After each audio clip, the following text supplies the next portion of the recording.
Senator Doug Jones made history when he became the first Democrat to win a U.S. Senate seat in Alabama in 25 years.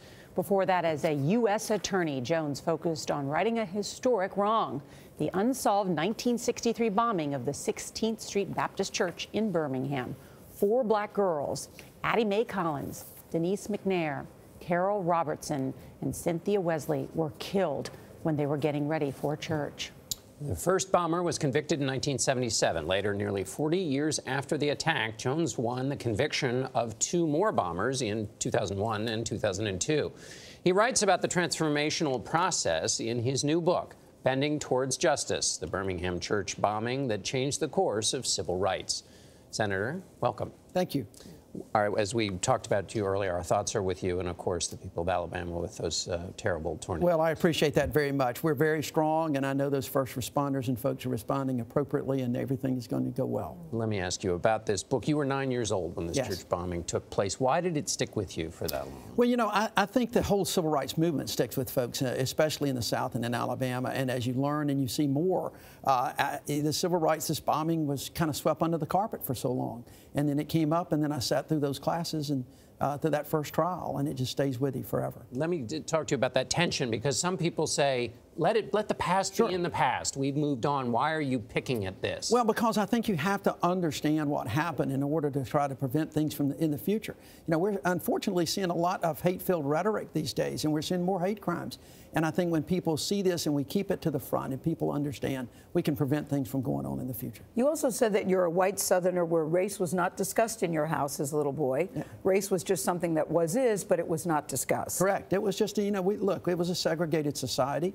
I was very sheltered. We were not a family of haters by any stretch at all. But when it wasn't discussed. But when the Klan did this act, this horrible act, you said that changed the game because it was sort of an unwritten rule that you don't attack or hurt children. Well, that's true. And we had so many bombings in Birmingham, but the fact is no one had been even hurt, much less killed. And there we now have 4 innocent little children. They weren't part of the movement.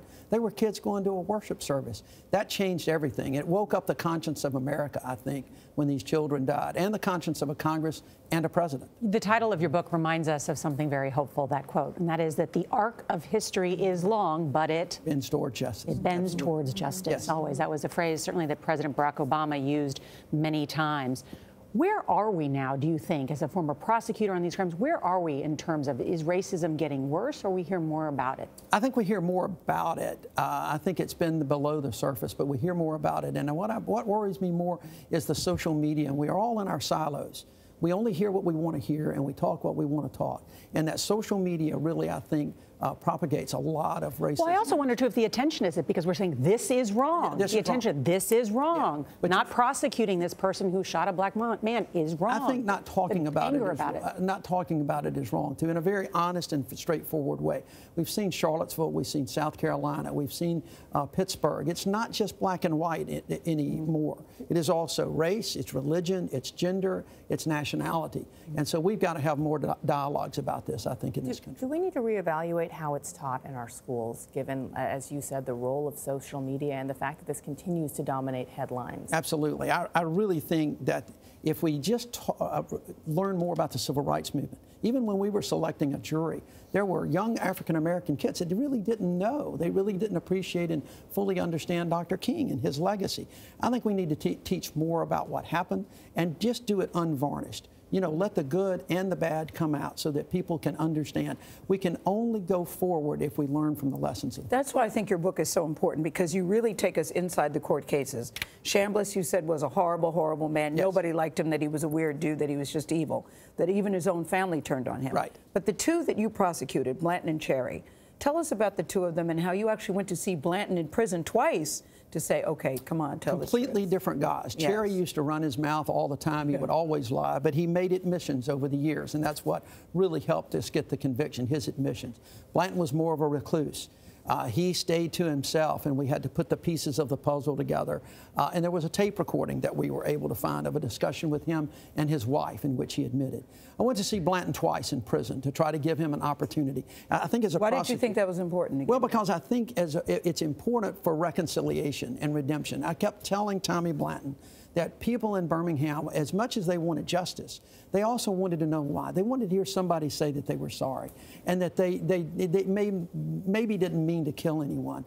I never got that from him. He's still alive. He's still alive. He's in prison. The last time I went was right before his parole hearing. I was thinking that was the perfect opportunity if he ever wanted to get a chance, because I told him the first time we met he would die in prison if he doesn't talk to me and tell the story and talk about how sorry he is and give us the whole story.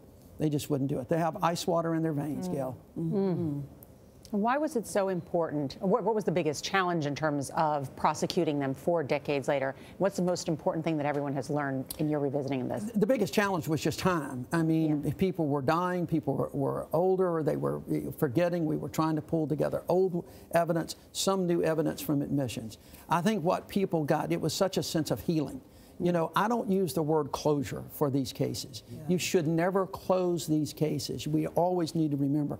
But it was such a healing for my community, for Birmingham, for the state, and particularly for these families. And that's incredibly important. And that's why I think this new cold case bill that Ted Cruz and I did is also going to help on that. Bring these records to light and let people learn about them. There was a lot of determination going into this. There was a lot of determination. Unbelievable team that never gave up, never gave up. Thank you, Senator. Neither did you. Thank you. Yeah. Thank you so much. Good to see you. Thank you. And Bending Toward Justice goes on sale tomorrow.